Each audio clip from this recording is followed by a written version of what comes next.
Iskrenost in transparentnost pri milijonskih nakupih pa sta toliko bolj pomembni ob dejstvu, da nas je udaril nov obvezni prispevek, ki ga plačujemo za dolgotrajno oskrbo, ki sploh še ni zaživela, kot bi morala. Zakaj potem plačujemo že zdaj, kreditiramo državo ali se zbira denar na zalogo? Samo pri prvem odtegljaju 1% bruto plače se je nateklo več kot 44 milijonov evrov v enem mesecu, torej po ocenah Ministrstva za solidarno prihodnost se bo samo letos v državno blagajno steklo skoraj 260, v prihodnem letu pa približno 650 milijonov evrov.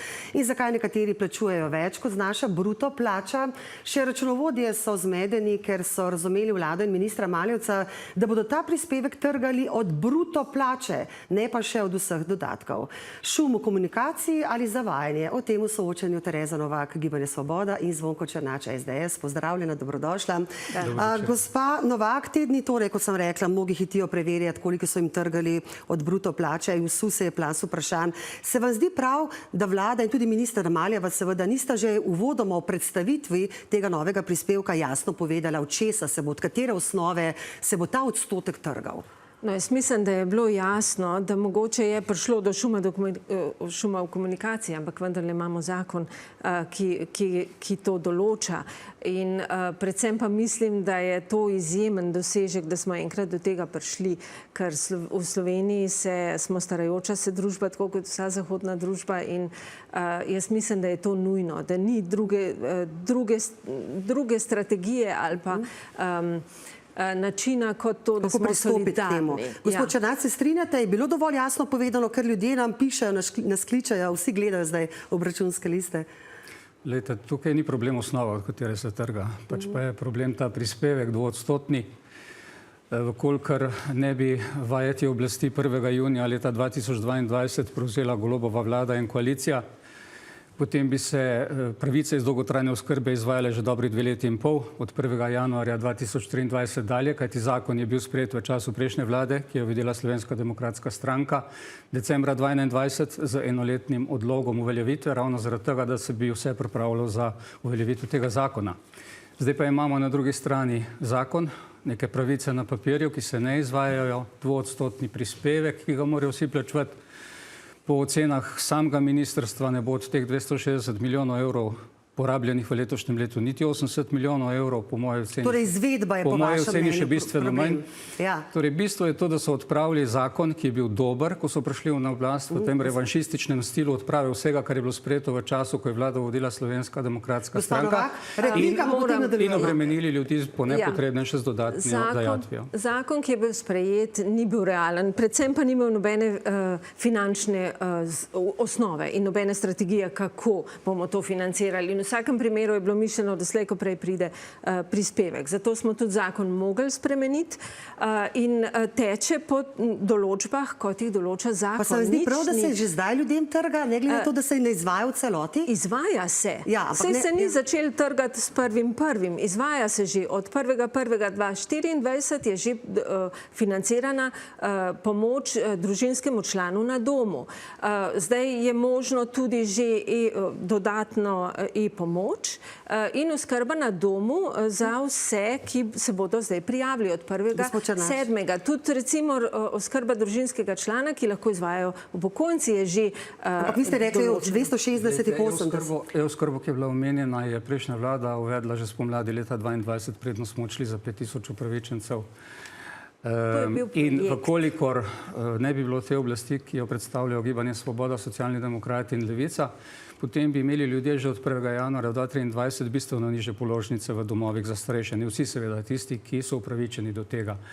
Tako pa bodo do tega deležni šele konec leta, če bodo.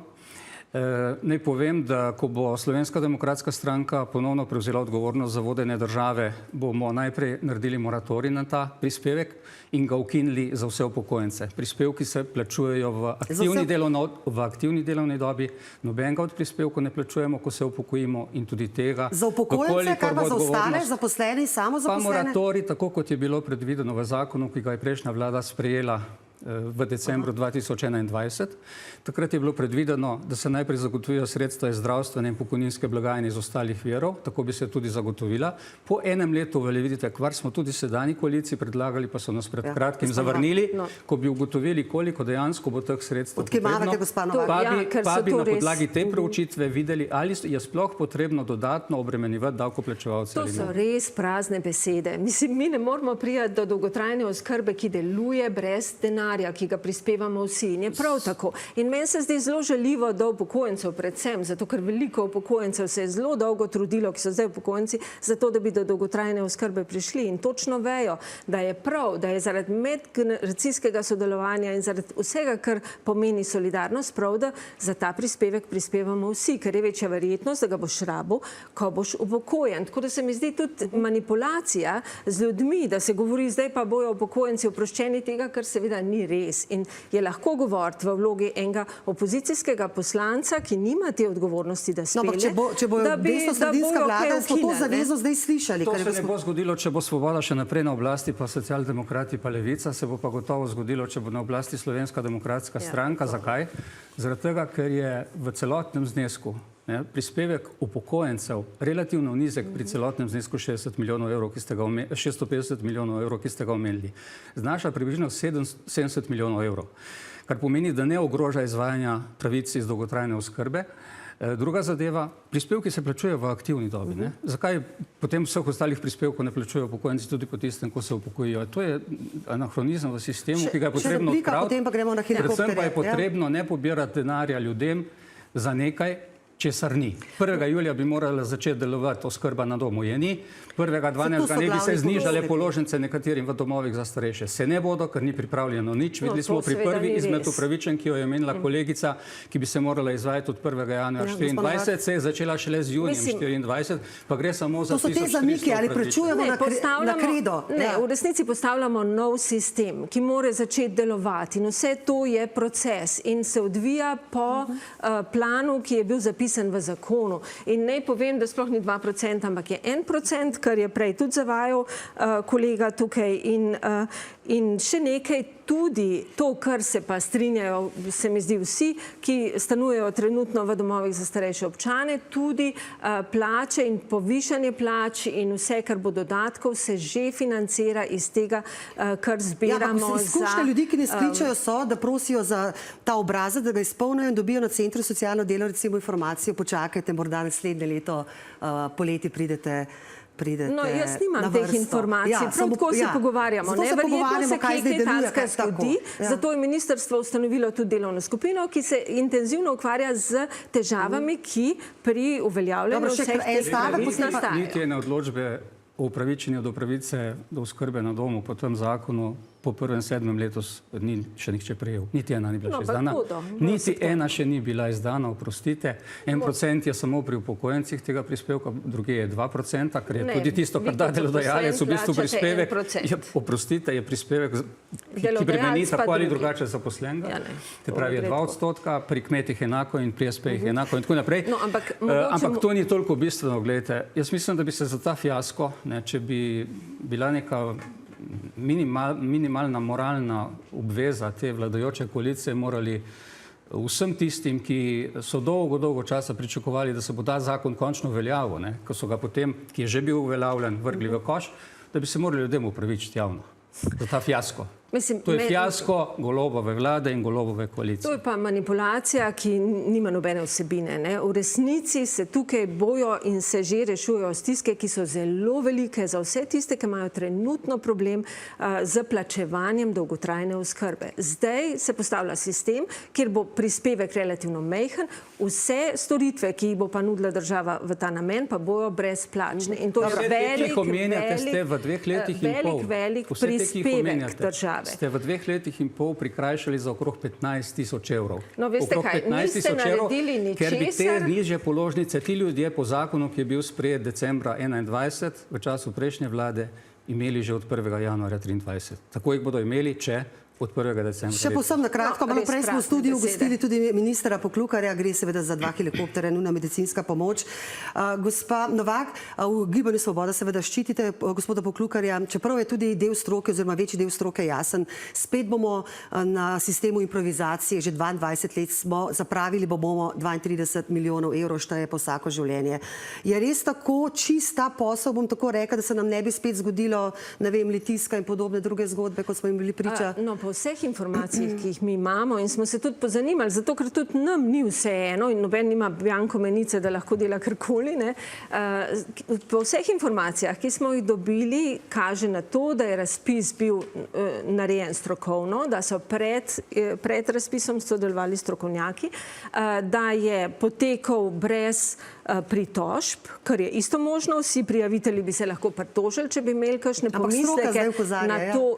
Ampak razpis je bil razpisan in pritožb ni bilo od teh, ki bi se lahko prijavili. Se pravi, razpis očitno ni bil namenjen samo enem, ampak je bil odprt. Prijavila sta se 2 ponudnika, izbrali so po mnenju strokovne komisije najboljšega. Gre pa za izjemno dober, mi dobivamo zdaj helikopter reševalec, to ni kar en helikopter. Gospod Černač, potem pa končamo. Glede tega gre v bistvu za reševalno vozilo v zraku.